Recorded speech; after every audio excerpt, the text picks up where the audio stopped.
सुप्रभात बच्चों। आज की कक्षा में पुनः एक बार आप लोगों का हार्दिक स्वागत है। बच्चों, पिछली वीडियो में हम लोगों ने प्रेमचंद के विषय में जाना था। उनके जीवन परिचय से हम लोग परिचित हुए हैं। आज उनके द्वारा रचित यह पाठ सभ्यता का रहस्य के अंतर्गत उन्होंने क्या लिखा है उसे हम जानेंगे। तो बच्चे ध्यानपूर्वक देखेंगे। लेखक का कहना है कि यूँ तो मेरी समझ में दुनिया की 1001 बातें नहीं आती।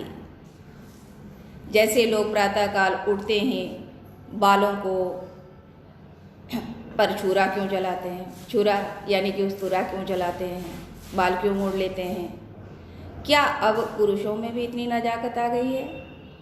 क्या वे स्त्रियों की भांति हो गए हैं कि बालों का बोझ उनसे नहीं उठता है? ठीक है। क्या पुरुषों में भी इतनी नजाकत आ गई है कि बालों का बोझ उनसे नहीं संभलता है? क्या वे भी स्त्रियों की भांति हो गए हैं? एक साथ ही सभी पढ़े लिखे आदमियों की आंखें क्यों इतनी कमज़ोर हो गई हैं? आखिर क्या वजह है कि सबकी आंखें कमज़ोर हो गई हैं? वह भी पढ़े लिखे लोगों की। दिमाग की कमजोरी ही इसका कारण है या कुछ और है? आँख कमज़ोर होने का क्या वजह है? दिमाग की कमजोरी या कुछ अन्य कारण है इत्यादि। लेकिन इस समय मुझे इन बातों से कोई मतलब नहीं। लेखक पुनः कहता है कि खैर इन बातों को छोड़ दिया जाए, इनसे हमारा कोई लेना देना नहीं है। मेरे मन में एक नया प्रश्न उठ रहा है, अलग तरह का प्रश्न। वह प्रश्न क्या है और उसका जवाब मुझे कोई नहीं देता, कोई नहीं बताता कि इस प्रश्न का उत्तर क्या होगा। प्रश्न यह है कि सभ्य कौन है और असभ्य कौन है। सभ्य यानी शिष्ट कौन है और अशिष्ट कौन है। ठीक है। सभ्यता के क्या लक्षण है? पहला प्रश्न लेखक का है कि सभ्य कौन है और असभ्य कौन है, और दूसरा प्रश्न है कि सभ्यता के क्या लक्षण है, शिष्टता के क्या लक्षण है। सरसरी नज़र से यदि देखें तो इससे ज़्यादा और कोई सवाल नहीं होगा। इससे ज़्यादा आसान कोई भी सवाल नहीं हो सकता है। बच्चा इसका समाधान कर सकता है, बता सकता है इस प्रश्न का उत्तर। लेकिन जरा गौर से देखिए तो इस प्रश्न का इतना आसान उत्तर देना इतना भी आसान नहीं जान पड़ता। ऐसा किसका कहना है बच्चों? लेखक का, प्रेमचंद जी का। अगर कोट पतलून पहनना, टाई हैट कॉलर लगाना, मेज पर बैठकर खाना खाना, दिन में 13 बार कोको या चाय पीना और सिगार पीते हुए चलना सभ्यता है, तो उन गोरों को भी सभी कहना पड़ेगा, उन फिरंगियों को, अंग्रेजों को।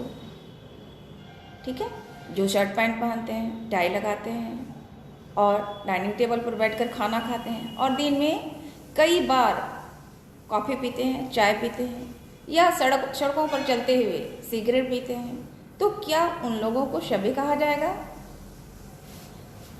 पैर लड़खा जो सड़क पर शाम को कभी कभी टहलते नजर आते हैं, शराब के नशे में आंखें सुर्ख, पैर लड़खड़ाते हुए रास्ता चलने वालों को अनायास छेड़ने की धुन।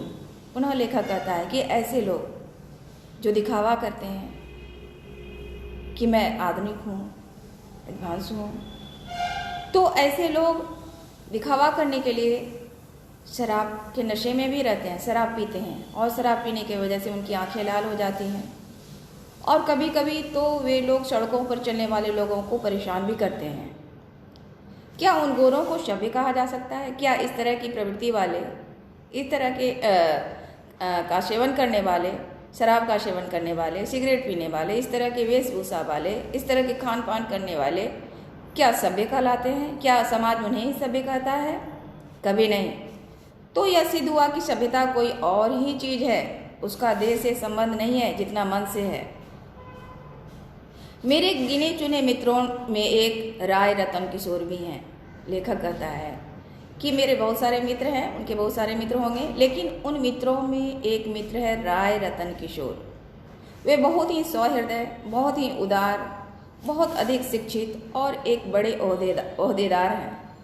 वे पढ़े लिखे हैं, सहृदय हैं, दयालु हैं, उदार हैं, बहुत अधिक शिक्षित भी हैं, बहुत ज़्यादा पढ़े लिखे भी हैं और एक प्रतिष्ठित पद पर भी हैं, ऑफिसर हैं। कौन? रतन किशोर, राय रतन किशोर। लेखक के मित्र का क्या नाम है बच्चों? राय रतन किशोर।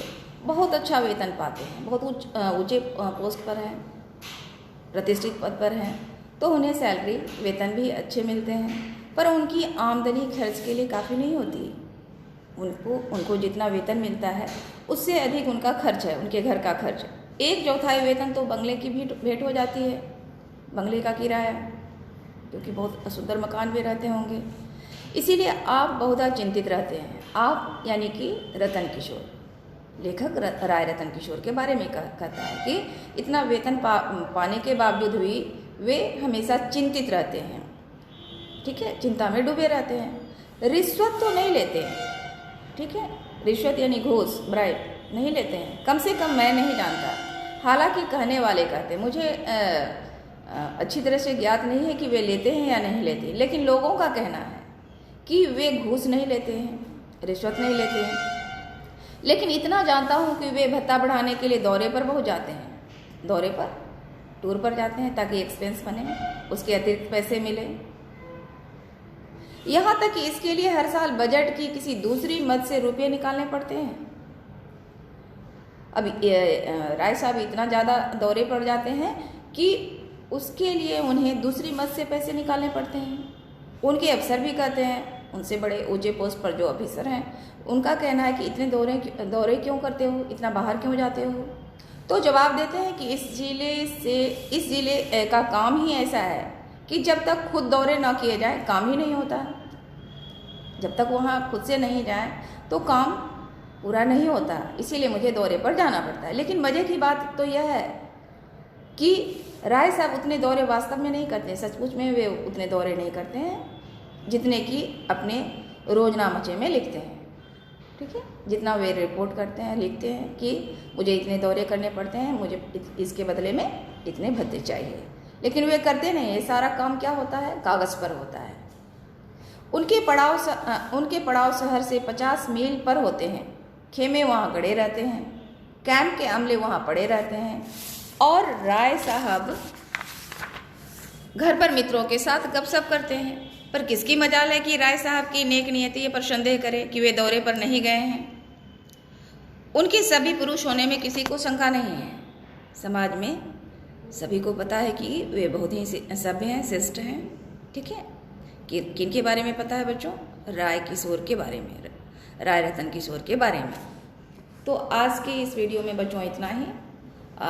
अभी तक बच्चों हम लोगों ने जो पढ़ा उससे संबंधित कुछ प्रश्न यहाँ दिए गए हैं कि मुंशी प्रेमचंद का जन्म कब हुआ, लेखक के मित्र का क्या नाम था। बच्चे इन प्रश्नों का जवाब ढूंढेंगे। फिर मिलते हैं हम लोग दूसरी वीडियो में, तब तक के लिए धन्यवाद।